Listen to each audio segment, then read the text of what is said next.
ઘણા બધાના એવું હોય છે કે એનું છે ને શરીર આખું ઉતરી જાય છે, પણ જે પેટનો ભાગ છે ને એ ઘટાડતા એને વાર લાગે છે. અને ઘણા પૂછે પણ છે એવું મને કે મારે પેટનો ભાગ ઘટાડવો છે તો મારે કઈ કસરત કરવી, કઈ રીતના જમવું, શું કરવું જોઈએ. કેમ કે જોઈએ તો બોડી સરસ શેપમાં આવી જાય પણ પેટનો ભાગ વધારે હોય તો એ સારું નથી લાગતું.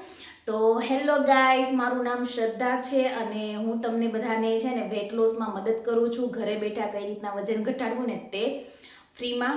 એની કોઈ ફીસ નથી, કેમ કે હું મારો જે 4 મહિનાની અંદર મેં 22 કિલો વજન ઘટાડ્યું એનો અનુભવ હું તમારી બધા સાથે શેર કરવા માગું છું. અને હું એવી આશા રાખું છું કે તમને બધાને છે ને અત્યારે આ માહોલની અંદર ફ્રીમાં હું તમને એવી સલાહ આપું કે તમે ઘરે બેસીને આરામથી તમારો સારો એવો વજન ઘટાડી શકો. જે આપણે ઘરનું જમીને ઘરે કસરત કરીને એવી રીતના તમે પ્રોપર બધું ઘરે જ કરીને તમે સારું એવું રિઝલ્ટ તમને મળી શકે. તો સ્વાગત છે તમારું મારી યુટ્યુબ ચેનલ શ્રદ્ધા લાઈફસ્ટાઈલમાં. કેમ છો બધા? મજામાં ને? તો આજે હું તમને એવી વિશે વાત કરીશ કે આજે હું તમને જણાવીશ કે પેટનો ભાગ ઘટાડવા માટે શું કરવું જોઈએ. ઇઝી એકદમ 5 મિનિટ જ છે તમારી પાસે.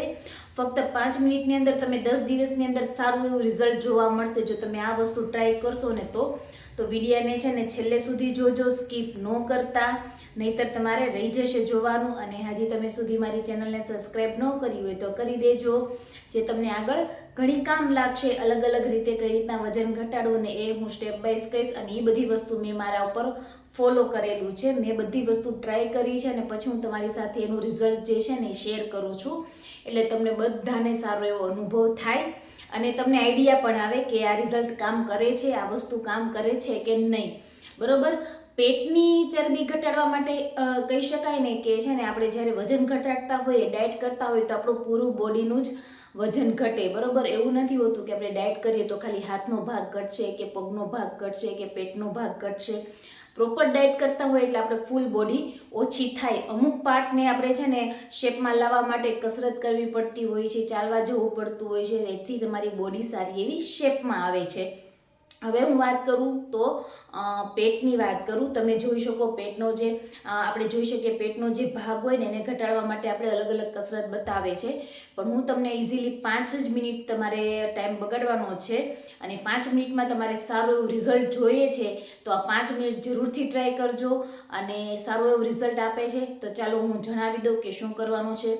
આ કસરત છે ને આ પ્રાણાયામ છે, કપાલભાતી પ્રાણાયામ છે. બરાબર છે. આને તમારે સવારે જાગીને કરવાનો છે. દિવસ દરમિયાન તમે 2 વખત કરજો, તમને સારું એવું રિઝલ્ટ મળશે. પણ હા, સવારે જાગો એટલે ત્યારે ભૂખ્યા પેટ હોય એટલે તમને સારું એવું રિઝલ્ટ મળે છે. સવારે કેવું આપણે જાગીએ એટલે આપણું ભૂખ્યા પેટ હોય, આપણે કંઈ ખાધું ન હોય એટલે સારી અસર કરે છે. તો સવારે ઉઠતાની સાથે તમારે 5 મિનિટ છે ને આ કસરત કરવાની છે કપાલભાતીની. બરોબર. અને દિવસે તમે જો કરો, દિવસમાં 2 વખત કરવાની છે બની શકે તો.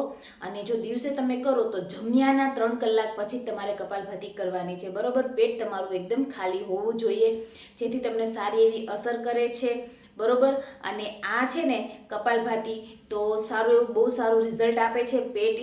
તમને 10 દિવસની અંદર સારો ઇંચ લોસ થશે પેટની અંદર, તમે જોઈ શકશો એવી રીતના. અને આ મારો પર્સનલી અનુભવ છે. બરોબર છે. તમારે 1 મિનિટના ગાળે એવી રીતના અડધી મિનિટ કે 1 મિનિટના જેવી રીતના તમને પોસિબલ હોય જ્યાં સુધી થાય ત્યાં સુધી તમારે કરવાનું. મતલબ 5 મિનિટ કરવાનું છે, કે અડધી મિનિટ કરો તો પણ ભલે અને 1 મિનિટે બ્રેક લ્યો તો પણ ભલે. તમારા બોડી ઉપર છે, અનુરૂપ છે. બરાબર છે. હવે તમે એને છે ને સાદી પરાઠી વાળીને પણ બેસી શકો છો અને વજ્રાસનની જે સ્થિતિ હોય ને એ પ્રમાણે પણ બેસી શકો છો. જો આ રીતના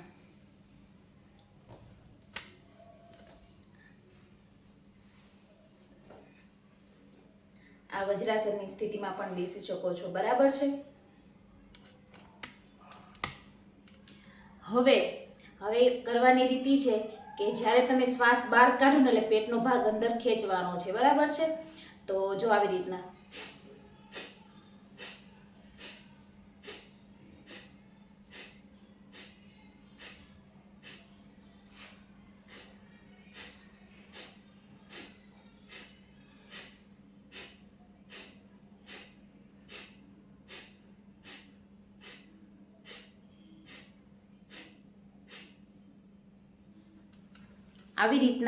તમે જ્યારે શ્વાસને બહાર કાઢશો ને ત્યારે પેટ તમારું અંદર ખેંચાશે.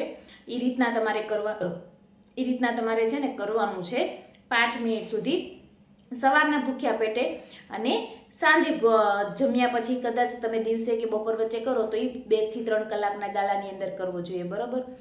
હવે જે લોકોને છે ને હાઈ બીપી છે, પછી હૃદયની તકલીફ છે, પ્રેગ્નન્સી છે, એ લોકોએ છે ને આ કસરત નથી કરવાની, બરાબર છે. જે લોકોને કમર દુખે છે તો એ લોકોએ તમારે જો કરવી હોય તો તમારે છે ને દિવાલનો ટેકો અથવા તો ઓશિકાના ટેકે તમારે કરવાની છે. અને તમે આને છે ને સાદી પરોઠી વાળીને પણ કરી શકો છો. આ વજ્રાસનમાં પણ તમે સ્થિતિમાં કરી શકો છો. આ બંને સ્થિતિમાં તમે કપાલભાતીની જે આ કસરત છે ને તે તમે કરી શકો છો, બરાબર છે. મેઇન પોઈન્ટ એવો હોવો જોઈએ કે એ છે ને તમારે ભૂખ્યા પેટે કરવાની છે. પેટ તમારું ખાલી હશે તો વધારે ફાયદો થશે. અને આજથી જ શરૂઆત કરી દેજો તમે આ કસરત કરવાની, ને 10 દિવસ પછી તમે સારું એવું રિઝલ્ટ જોશો અને તમે મેસેજ પણ કરશો કે હા દીદી અમને ઘણો એવો પેટની અંદર ફેરફાર દેખાય છે. જો તમારે પેટનો ભાગ ઇંચ લોસ કરવો હોય ને તો આ એક કસરતને જરૂરથી ઇન્ક્લુડ કરજો તમારા ડાયટમાં અને તમારી કસરતમાં. સારો રિઝલ્ટ આપે છે, બરાબર છે.